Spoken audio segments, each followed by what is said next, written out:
आज हम आसमान में होने वाले एक ऐसे लाइट शो की बात करने वाले हैं जिसने हजारों सालों से इंसानों को हैरान भी किया है और शायद थोड़ा डराया भी। ये है कुदरत का अपना सबसे बड़ा, सबसे शानदार सीक्रेट। कभी सोचा है कि रात में आसमान अचानक हरे, बैंगनी और लाल रंगों में डांस सा क्यों करने लगता है? नहीं, ये कोई फिल्म का स्पेशल इफेक्ट नहीं है, ना ही कोई एनिमेशन। ये तो है नेचर का अपना सबसे सीक्रेट और सबसे खूबसूरत लाइट शो। एक ऐसा नज़ारा जो सदियों से देखने वालों को अपनी तरफ खींचता आया है। तो चलिए इस रहस्य से पर्दा उठाते हैं। देखिए, इसका एक साइंटिफिक नाम है अरोरा। लेकिन यकीन मानिए, सिर्फ इसका नाम ही जादुई नहीं है, इसके पीछे की जो साइंस है ना, वो भी उतनी ही कमाल की है। आइए इस पूरे कॉस्मिक ड्रामा को स्टेप बाय स्टेप समझते हैं। तो अरोरा असल में है क्या? अगर बिल्कुल आसान भाषा में समझें तो ये सूरज से छोड़े गए छोटे छोटे एनर्जी के तूफान हैं। जब सूरज से निकले ये एनर्जी से भरे पार्टिकल्स, जिन्हें चार्ज्ड पार्टिकल्स कहते हैं, हमारी पृथ्वी के वायुमंडल में मौजूद गैस के एटम से बहुत तेजी से टकराते हैं, तब ये शानदार रोशनी पैदा होती है। इस पूरी प्रोसेस को समझना किसी साइंस फिक्शन फिल्म जैसा लगता है। जरा सोचिए, सूरज एक बहुत बड़े सोलर स्टॉर्म के दौरान चार्ज्ड पार्टिकल्स को स्पेस में फेंकता है। ये पार्टिकल्स पृथ्वी की तरफ आते हैं, लेकिन हमारी धरती का मैग्नेटिक फील्ड, जो एक तरह का अदृश्य कवच है, इन्हें ध्रुवों यानी पोल्स की तरफ मोड़ देता है। और जैसे ही ये कण वायुमंडल की गैसों से टकराते हैं, वो गैसें चमक उठती हैं, बिल्कुल वैसे ही जैसे स्पेस में किसी ने एक बहुत बड़ा नियॉन साइन ऑन कर दिया हो। और हाँ, ये कोई कहानी नहीं बल्कि पक्की साइंस है। रॉयल म्यूजियम ग्रीनविच के एस्ट्रोनॉमर टॉम केज भी यही बात कहते हैं। उनके मुताबिक सूरज से आए ये पार्टिकल्स पूरी ताकत से हमारे एटमॉस्फेयर के एटम से टकराते हैं और उन्हें गर्म कर देते हैं, जिससे ये खूबसूरत रोशनी पैदा होती है।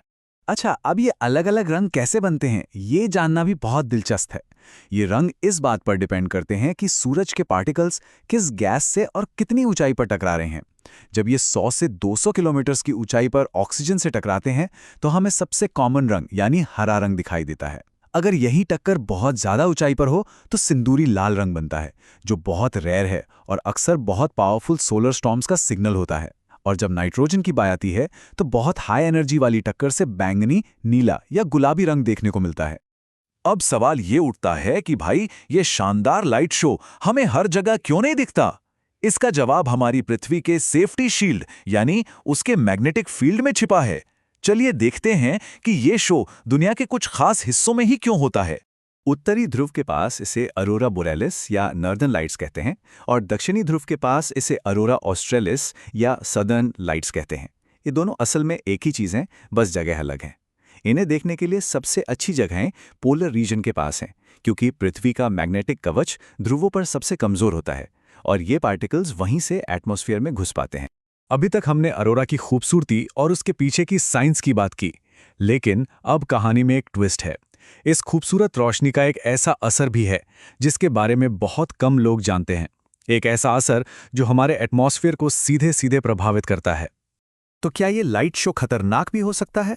देखिए, जमीन पर मौजूद इंसानों के लिए तो सीधे तौर पर नहीं, लेकिन हमारे वायुमंडल के लिए इसका एक बहुत पावरफुल असर होता है, खासकर हमारी सुरक्षा करने वाली ओजोन लेयर पर।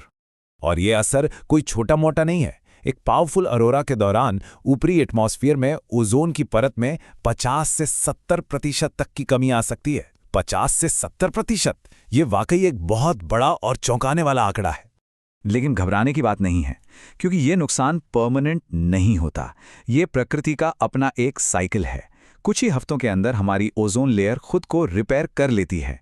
तो ये हमारी पृथ्वी की यूवी किरणों से बचाने वाली ढाल पर एक गहरी लेकिन टेम्पररी चोट की तरह है, जो धरती की कमाल की रिकवरी पावर को भी दिखाता है। अरोरा सिर्फ एक साइंटिफिक घटना नहीं है, इसने सदियों से इंसानों की कल्पना को उड़ान दी है, और ये सिर्फ हमारी पृथ्वी तक ही सीमित नहीं है।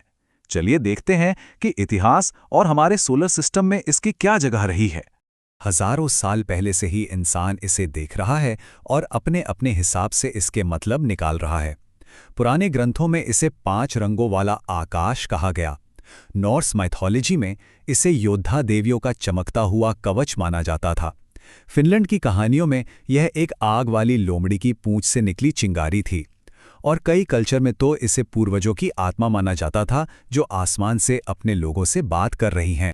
और मजे की बात यह है कि ये लाइट शो सिर्फ पृथ्वी का एक्सक्लूसिव शो नहीं है। नासा के मिशंस ने ये कंफर्म किया है कि अरोराज हमारे सोलर सिस्टम के दूसरे ग्रहों पर भी होता है। शनि और बृहस्पति जैसे गैस के बड़े बड़े ग्रहों पर भी ये लाइट शो होता है, और यहां तक कि मंगल ग्रह पर भी हल्की धब्बेदार हरी चमक देखी गई है। तो अगली बार जब आप अरोरा की कोई तस्वीर या वीडियो देखें तो बस उसकी खूबसूरती के बारे में मत सोचिएगा। ये भी याद रखिएगा कि जो चीज़ हमें एक जादुई आर्ट की तरह दिखती है वो असल में पृथ्वी के उस सेफ्टी शील्ड का सबूत है जो हमें सूरज से आने वाले खतरनाक पार्टिकल से लगातार बचा रहा है। प्रकृति सिर्फ खूबसूरत नहीं है बल्कि बहुत इंटेलिजेंट भी है। क्या ये कुदरत की सबसे सुंदर ढाल है? इस पर जरूर सोचिएगा।